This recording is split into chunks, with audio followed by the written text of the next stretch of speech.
Students, आज के lecture में हम लोग का जो पीछे हमने जो पिछले लेक्चर जो देखा था उसके आगे का हम देख रहे हैं। तो हम लोगों ने संरक्षण के नियम देखे थे पिछले लेक्चर में।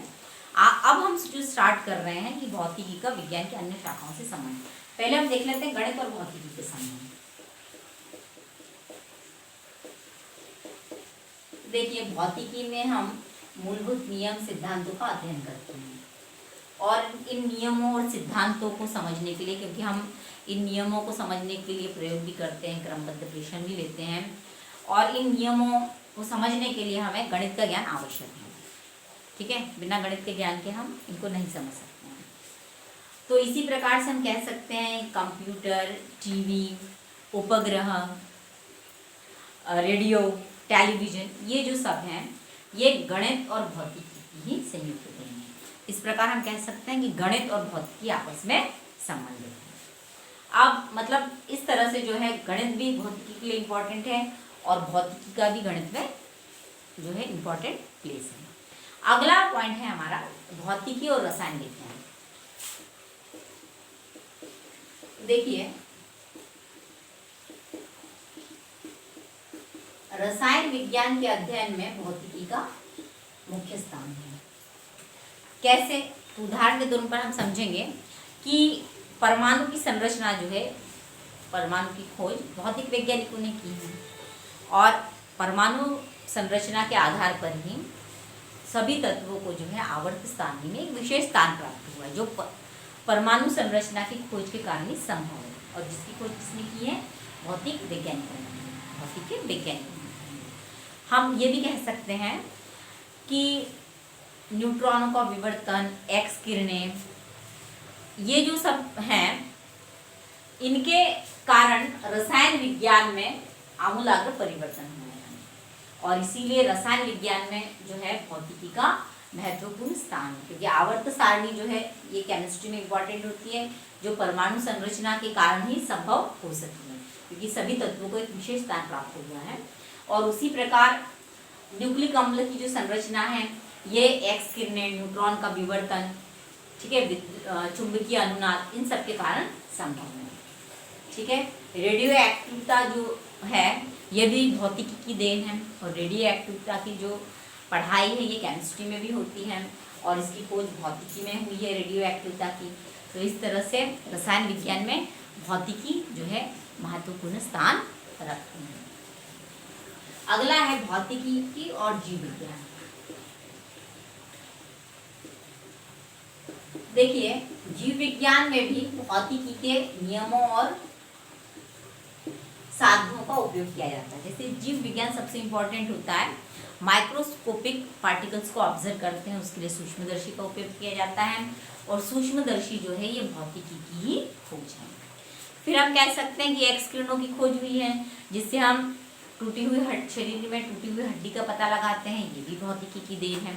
आजकल जो है पराश्रव्य ध्वनि का उपयोग किया जाता है, यानी अल्ट्रासाउंड जिसे हम कहते हैं, सोनोग्राफी जिसे हम कहते हैं, जिसके द्वारा हम शरीर के अंदर के भागों में यदि कोई बीमारी है तो उसका पता लगा सकते हैं। तो इस तरीके से ये सब जो है ये भौतिकी की देन है। हम एक्स किरणें कह लें या पराश्रव्य ध्वनि कह लें या सूक्ष्मदर्शी कह लें, जिसके कारण जीव विज्ञान में काफ़ी मदद मिलती है। तो इस प्रकार जीव विज्ञान में भी जो है भौतिकी अपना महत्वपूर्ण स्थान रखती है। अगला है खगोल विज्ञान और भौतिकी।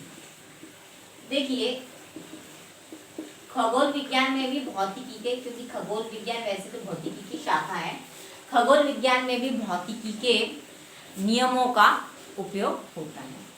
खगोल वैज्ञानिक जो है दूरदर्शी का उपयोग करते हैं, ठीक है ना, तो दूरदर्शी कह लो या रेडियो दूरदर्शी कह लो, इससे खगोलीय पिंडों का अध्ययन किया जाता है और खगोलीय पिंडों का अध्ययन में भी भौतिकी के नियमों का उपयोग किया जाता है। तो इस तरह से खगोल विज्ञान में भी भौतिकी अपना महत्वपूर्ण स्थान रखती है। अगला है प्रौद्योगिकी और भौतिकी।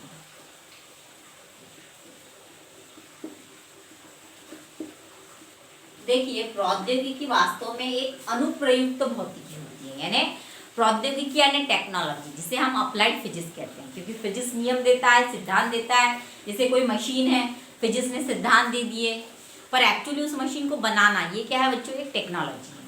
तो वास्तव में अगर फिजिक्स नहीं होता तो टेक्नोलॉजी भी डेवलप नहीं होती। तो इसीलिए हम क्या कहते हैं कि प्रौद्योगिकी एक अनुप्रयुक्त भौतिकी होती है। प्रौद्योगिकी क्या होती है, एक अनुप्रयुक्त भौतिकी होती है। अनुप्रयुक्त, अनुप्रयुक्त यानी अप्लाइड, यानी जिसमें हम अप्लाई करते हैं, जिसके आधार पर हम बनाते हैं। मशीन बनाना ये टेक्नोलॉजी है, मशीन बनाने के लिए जो नियम सिद्धांत लग रहे हैं वो भौतिकी है।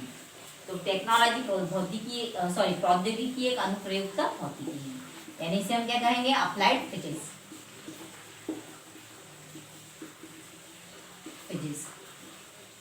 देखिए विद्युत चुंबकीय तरंगों की खोज से ही रेडियो, टेलीविजन, राडार इन सब का बनाना संभव हुआ है, जो भौतिकी की देन है और प्रौद्योगिकी ने इनको बनाया है। इसी तरह से हम कह सकते हैं कि computer, television, radio, radar, internet in सब में भौतिकी का महत्वपूर्ण योगदान है और प्रौद्योगिकी ने भौतिकी के नियमों के आधार पर इनको बनाया है। अब अगला पार्ट जो है हमारा, हम देखेंगे कि भौतिकी का समाज से संबंध। तो देखिए भौतिक विज्ञान ने समाज में काफ़ी आमूलाग्र परिवर्तन लाए हैं। कृषि का क्षेत्र हो, चाहे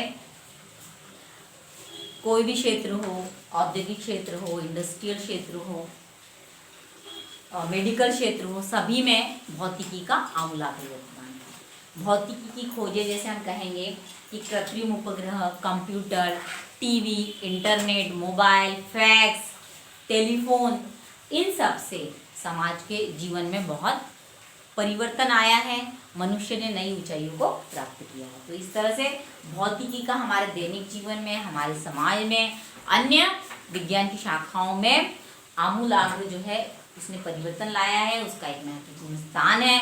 भौतिकी के बिना ये सब संभव नहीं होता, इसलिए फिजिक्स बहुत इम्पोर्टेंट है। अब हम अगला जो देखेंगे वो ये पढ़ेंगे हम कि जो प्रकृति में पाए जाने वाले जो बल हैं वो हम देखते हैं। ठीक है, प्रकृति में मुख्यतः 4 प्रकार के बल पाए जाते हैं, ये भी इसी से रिलेटेड टॉपिक है। तो प्रकृति के बल, तो 4 प्रकार के बल पाए जाते हैं बच्चों। पहला है गुरुत्वीय बल, ये आप पढ़ चुके हो, इसे हम ग्रेविटेशनल फोर्स कहते हैं। दूसरे प्रकार का होता है विद्युत चुंबकीय बल, तीसरे प्रकार का होता है प्रबल नाभिकीय बल और चौथा है क्षीण नाभिकीय बल।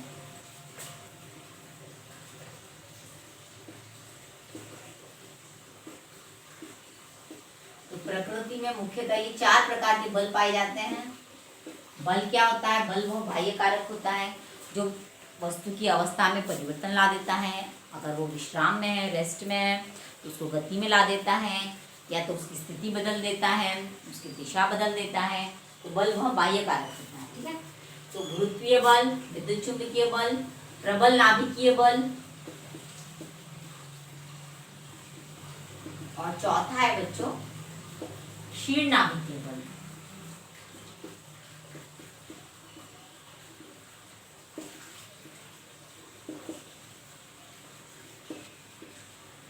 तो गुरुत्वीय बल, तो प्रकृति में किन्हीं भी 2 पिंडों के मध्य लगने वाला जो बल होता है उसे हम गुरुत्वीय बल कहते हैं। कोई भी द्रव्यमान पिंड अगर होते हैं, प्रत्येक पिंड जो है उसमें द्रव्यमान तो निहित होता ही है, तो प्रत्येक प्रकृति के प्रत्येक 2 पिंडों के मध्य लगने वाला जो बल होता है ये गुरुत्वीय बल कहलाता है। आपने न्यूटन का गुरुत्वाकर्षण का नियम देखा ही होगा। तो ये जो बल होता है ये गुरुत्वीय बल होता है, ये द्रव्यमानों पर निर्भर करता है और यह सबसे क्षीण बल होता है। गुरुत्वीय बल जो होता है ये सबसे क्षीण बल होता है, परंतु यह बल जो है विश्व का आधार है, क्योंकि सभी आकाशगंगाएं, सभी आकाशीय पिंड जो है इसी बल द्वारा टिके हुए हैं। तो गुरुत्वीय बल जो है ये हालांकि सबसे क्षीण बल है, पर यह सबसे इम्पॉर्टेंट बल होता है। दूसरा बल हम देखेंगे विद्युत चुंबकीय बल। देखिए 2 आवेशित कणों के मध्य लगने वाला जो बल होता है उसे हम स्थिर विद्युत बल कहते हैं। जैसे 2 आवेशित कण हैं, उनके मध्य आपस में बल लगेगा, या तो प्रतिकर्षण बल लगेगा या आकर्षण बल लगेगा। तो ये जो बल होता है इसे हम क्या कहते हैं, आवेशित कणों के बीच लगने वाले बल को स्थिर विद्युत बल कहते हैं। इसी प्रकार से दो चुंबकीय कणों या दो चुंबकों के मध्य लगने वाला जो बल होता है इसे हम क्या कहते हैं, चुंबकीय बल कहते हैं। विद्युत बल और चुंबकीय बल जो होते हैं ये आपस में एक दूसरे से संबंधित होते हैं, ठीक है, मतलब इनका आपस में एक दूसरे से संबंध होता है, ये एक दूसरे से पूर्णतः स्वतंत्र नहीं होते, अपितु एक दूसरे पर निर्भर करते हैं, और इसी प्रकार के बल को हम क्या कहते हैं, विद्युत चुंबकीय बल कहते हैं, ठीक है। तीसरा है प्रबल नाभिकीय बल। तो नाभिक के अंदर उपस्थित जो कण होते हैं जिन्हें हम कहते हैं न्यूक्लियन, यानी क्योंकि आप जानते हैं कि नाभिक के अंदर न्यूट्रॉन और प्रोटॉन उपस्थित होते हैं, इनको संयुक्त रूप से न्यूट्रॉन और प्रोटॉन को ही हम संयुक्त रूप से क्या कहते हैं बच्चों, न्यूक्लियन। और ये जो बल होता है प्रबल नाभिकीय बल, इन न्यूक्लियनों को आपस में अंदर बांधे रखता है नाभिक के अंदर, और ये तीव्र आकर्षण बलों से बंधे रहते हैं इसी बल के कारण। कौन से बल के कारण बच्चों, नाभिकीय बल के कारण। और इसीलिए इसे हम, क्योंकि ये नाभिक के केवल नाभिक के ही अंदर लगता है, क्योंकि ये जो बल होता है ये केवल नाभिक के अंदर लगता है, और इसीलिए हम इसे क्या कहते हैं, नाभिकीय बल कहते हैं। यह जो बल होता है ये सबसे प्रबल बल होता है, इसीलिए हम इसे क्या कहते हैं, प्रबल नाभिकीय बल कहते हैं, क्योंकि जितने भी बल हैं सब बलों में ये सबसे प्रबल होता है। क्योंकि इससे जब एक नाभिक को हम तोड़ते हैं, जब नाभिक टूटता है तो वह प्रचंड ऊर्जा देता है। नाभिकीय जो रिएक्टर्स होते हैं यह इसी बल पर आधारित होते हैं। तो इस प्रकार हम कहते हैं कि जो प्रबल नाभिकीय बल होता है ये न्यूक्लियनों के मध्य लगता है, ये नाभिक के अंदर ही लागू होता है, नाभिक के बाहर इस प्रकार का कोई भी बल नहीं लगता है, और इसे हम क्या कहते हैं, प्रबल नाभिकीय बल कहते हैं। अगला है क्षीण नाभिकीय बल। तो रेडियो एक्टिव क्षय के दौरान, जैसे आप जानते हैं कि रेडियो एक्टिव जो पदार्थ होते हैं इनसे continuously alpha beta gamma rays निकलती हैं। तो रेडियो एक्टिव क्षय के दौरान जो विभिन्न कण निकलते हैं इनके मध्य आपस में जो बल लगता है उसे हम क्षीण नाभिकीय बल कहते हैं, ठीक है ना भाई। जो रेडियो एक्टिव क्षय होता है, रेडियो एक्टिव क्षय आप जानते हो कि रेडियो एक्टिव जो भी पदार्थ होते हैं जैसे कि यूरेनियम कह लो, आप थोरियम कह लो, ये सब रेडियो एक्टिव पदार्थ है, और इनके जो नाभिक होते हैं इनसे continuously alpha beta gamma rays निकलती हैं। तो जब ये निकलते हैं तो इनमें कुछ मूलभूत कण निकलते हैं, ठीक है ना। तो इनके मध्य अन्योन्य क्रिया होती है, आपस में एक दूसरे पर बल लगाते हैं, उसी को क्या कहते हैं, क्षीण नाभिकीय बल कहते हैं। जैसे कि बीटाशय के दौरान, जैसे जब बीटाशय होता है तब उसके दौरान इलेक्ट्रॉन और बीटा किरण मतलब इलेक्ट्रॉन ही होते हैं वास्तव में।